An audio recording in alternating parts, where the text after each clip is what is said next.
On this, I'm suitably delighted to say that the former governor of Kaduna State, Nasir El-Rufai, joins me now in the studio in the first interview he's granted to any news organization since he left public office in May 2023. Thank you very much indeed for choosing Arise as the place that you would do that interview. Thank you, Charles. The last time we met was in the same studio, almost 2 years ago, when you were my guest on this program. So let me start by wishing you a happy new year and a very happy birthday, which you marked recently. Thank you very much. Thank you. And let me start with a simple opening question, because you said when you were last here, and at the time Bola Tinubu was a presidential candidate, that you were solidly backing his candidacy, and you held him aloft during the election and worked hard to secure his victory. And for the first couple of months of his presidency, you appeared to still give him unqualified support. Have the tables turned since then? Is your solidarity and support still to be counted on? It's a difficult question to answer, Charles. I am a founding member of the APC, and I'm still a member of the APC.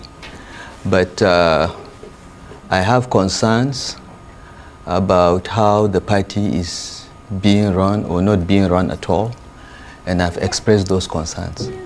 I've expressed those concerns because I feel that, like a father who has given birth to a child, I know the investment and efforts and the compromises we had to strike to create what is now known as the APC, and how many people sacrificed a lot to ensure that it was an internally democratic party with progressive ideals. And 2 years after the election of President Tinubu, the party, none of the party organs is functioning. The progressive ideals, in my view, are not being pursued with any vigor. And the very high expectations we had of the president to take this country to the next level based on his track record in Lagos is somehow not materializing. So I have no issues with the Tinubu administration. People say I'm a critic of the administration. I've never said a word about the Tinubu administration. My comment in a panel on democracy in Nigeria had to do with the APC.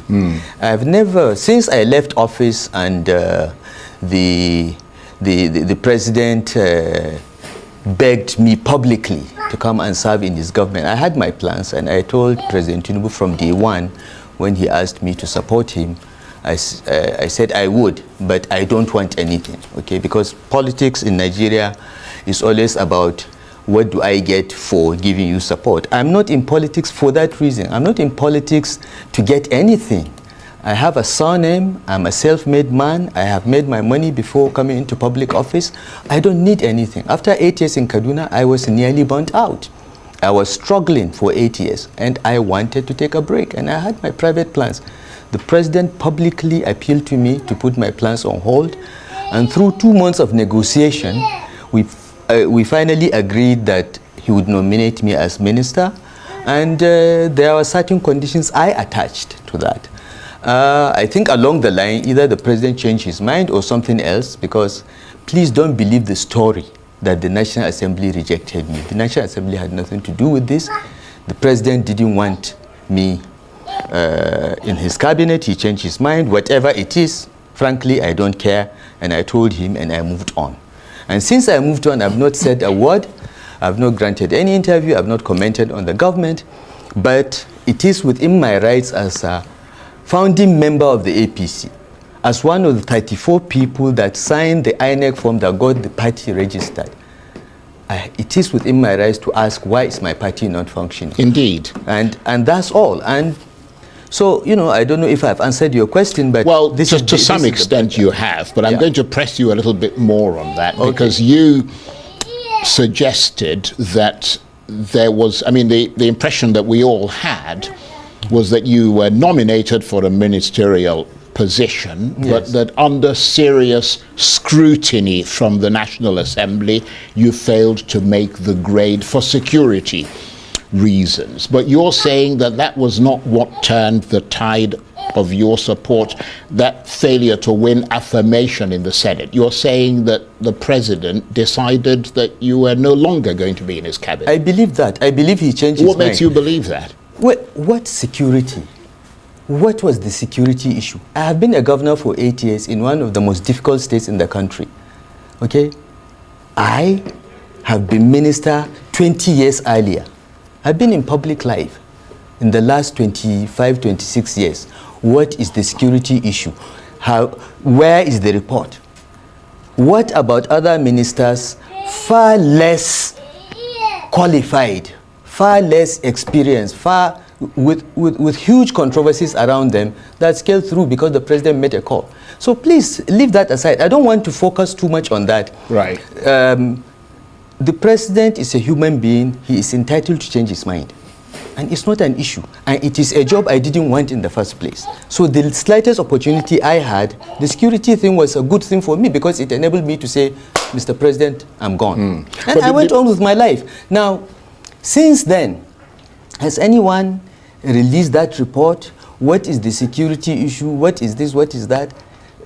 Leave that. The only reason why I'm talking about this, Charles, is because anytime I make any comment about how the party is running or not running, or I visit a friend of mine, Tinubu's hacks go on, oh, it's because he didn't get a ministerial nomination. Guys, I was minister 20 years ago, all right, in my 40s, and I told Tinubu I did not want to be minister. I was not interested. He appealed to me, begged me, and gave me a challenge. What was the challenge? Nobody has sorted out electricity. No president has defeated the electricity mafia. You and I can work to defeat it. It was the challenge that made me accept. All right? Now, I had an opportunity to serve my country, and the person that gave me the opportunity changed his mind. It's okay. And I've moved on with my life. But I mean, have you encountered him subsequently? Have you met him? Have you, both of you, since that time? We have met. Did it ever come up in your discussion? We have met, and we have met a couple of times. But, you know, we have met at Baba Akande's birthday anniversary last year, and the president asked me to come and see him. I met him once, we discussed, and, you know, let's find ways. I said, Mr. President, I don't have any problem. I'm fine. Now, when you say, what did good. he say to you? He said, you know, we still have to find a way to work together. I said, I'm waiting. You know, you tell me how we can work together, but I want to assure you, as I told you even before the elections, I am fine. I have a private life which predates politics, and I'm pursuing my life. Look at me. Do I look like I'm stressed? I have put on weight. I sleep better. I don't have to read security reports about bandit attacks here, or, you know, I am at peace. But I mean, would you say that even though you are at peace, as you have suggested, that you've become estranged from the government of the day? Look, Charles, I'm not a permanent government person. The first 38 years of my life I was in the private sector, okay? I came into government quite accidentally, and I have never wanted to be in government forever, okay? When I finished my work as Minister of FCT, I told late Umar Eradua I did not want any job, because I wanted to go and complete my law degree in the UK and go to Harvard Kennedy School. I got admission many years before it lapsed. I wanted to go and finish that MPA. I always plan my life outside of government. But for me, being in government is just an interregnum, an opportunity to serve, yes. Which is fine, yeah. And based on but not that, not to be there permanently. No, I understand what you mean, yeah. But based on that, you must have expected, and in fact many expected you to play a prominent role in Tinubu's administration, because you helped to deliver that position to him, and he wanted people like you, from what you've said, coalescing around him to give him the kind of support that would make his administration successful. And people are wondering whether, you know, beyond the ministerial position, whether there was a different rift that might have been simmering that we don't know about. Well, look, first of all, let me correct that. I believe that the purpose of politics is to serve, and politics is a vocation. You know, politics is not a career, okay? So you go in, you serve, you go back to your life. People without an address, people without a profession, people without means of livelihood should not be in politics, in my view. So I have always looked at politics as, you know, a process through which leaders get thrown up, and when I get an opportunity, I go, I do my best, I show an example, I build other people that will replace me, and I move out. So the assumption that once you contribute to the success of a political party or a candidate must lead to a payback through an appointment is misplaced. Right. Not all of us are interested in a government job, and I told Tinubu that. But Tinubu insisted, and I said, gave me a challenge, and I honestly thought, as you proposed, that he would want to get people like us to help him succeed. But you know, that didn't work out. It's fine. I'm back in my life, and I'm okay. And there is no, to the best of my knowledge, there is no other rift. Okay. Well, let me put it another way. You're known to be a reformer. I mean, you were in the Bureau of Public Enterprises. You reformed so many things. You were the Minister of Abuja. You had this transformative influence that everybody recognizes in this city. I mean, you went ahead to Kaduna State. I suppose the jury is still out on how that went. Have you been to Kaduna?